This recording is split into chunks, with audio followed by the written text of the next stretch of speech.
ole hun rei man na chi po ani lowa rei lo thiang in hun man kan tumanga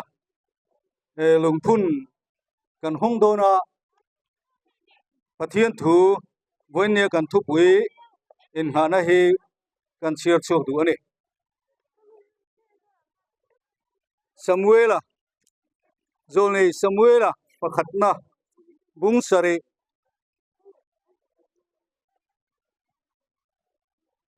chang so pani thu hi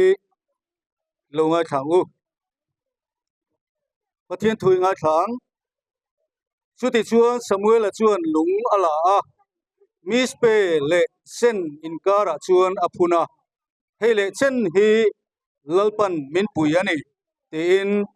amhinga chuan Ebenezer avu a tin kan pathian thuin min sila Israel pa te khan an melma Philistia mi te ne na tur khan mamo an nei poimo em mai chu pathian naya pathian lam hoya lalpa an chak na chu an phansan lo hiani an vun tlat khani helaya Samuel le Israel pa te poina ne na an chana hianin pathian lam an hoya lalpa lam an hoya ti chuan pathianin athil ti theizia an chunga alan tira ne na ro pui tak achan tir ta ni ti kan thia ti chuan chu ne na ro pui tak an chan chu lalpan atan puini ti hria in lung Samuelan aphuna chu Ebenezer tina bu ta ni boini a hian testimony ro pui tak mai thupuya kan neya helaya kan unity kp kumsumnga tin lomna program kan mana hian lalpan thiro pui tak minti sakani ti hria in lungphun na te kan han neya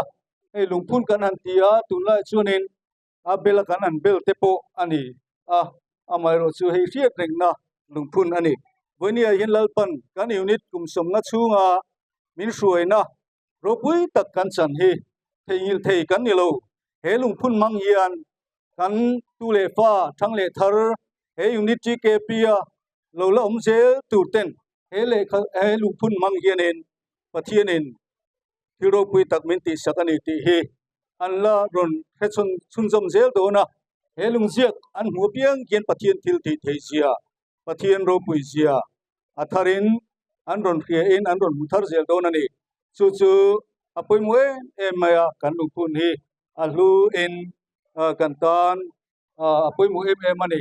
chu wangin voin hi pathian lama tang ila kan ru le kan thinlung zong so lalpa lam hoin ama bel sungin lim takin kunman itung zelang utika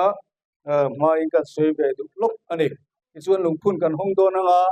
lungphun kan hon zwa hianin lalpa ro puina turin kutte kan lo benga nga chuan tongtai na toite kan ne nga kan hun chi kan mang zo nga bekin chung lama kan lu ton nia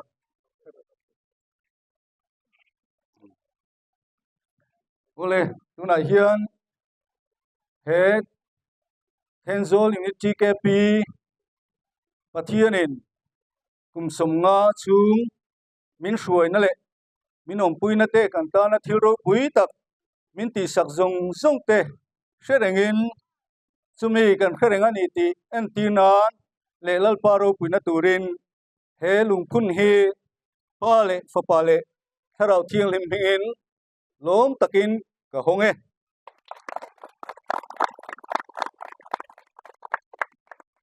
lalpa ro pui per se amen pathian he nei tom tang lalpa kan pathian chung nung ber vanami iko ran ho te thiro pui tak min ti saka voinia hian Henzol unity kp din cham voi sam nga na golden jubilee min hruai thlenga kan tanin ha thoro pui takata awang hian kan lom em in na lom thu kan rile chene lalpa he unity kp kai hruai tura hruai tu kan nei masak ber tele voini thlenga hruai tu kan nei zong zong te awang kian in na lom thu kan rile chia khongai takin member zong te nen voinian tharau thing limin kan thinlung min polim min ti harla nangma lama tang thalai Christian Paul kan lo ni zel theina turin kan thinlunga hin lal na le thu nei na tharin lo chang le ang che ti chuan voin nia lalpa na min tho sak kan ta na thil ro pui tak min ti sak hria reng na lung phun kan lo hon ta ka he khongai takin mal min som sakin ro pui nan min man sakla thang le thar lo ka zel tu kan ai o tu kan tu chuan te ta na he lung phun hi lalpa ro pui zel thil ti thei sia belta green tlak pathiani ni sia athara hi ti tu alo ni zel theina turin he mun imal mi som sakla he lung phun mang yen tharau thing min imi te in puang chuak zelang che voinia kan hun lam man zel tura po nang imin om puila iro puina muturin kan mit ti men sak zelang che engkim ki ro puinan kan hlana I thulo ni zel silangin min chandam tu kan lalpai suam hengin kan dila che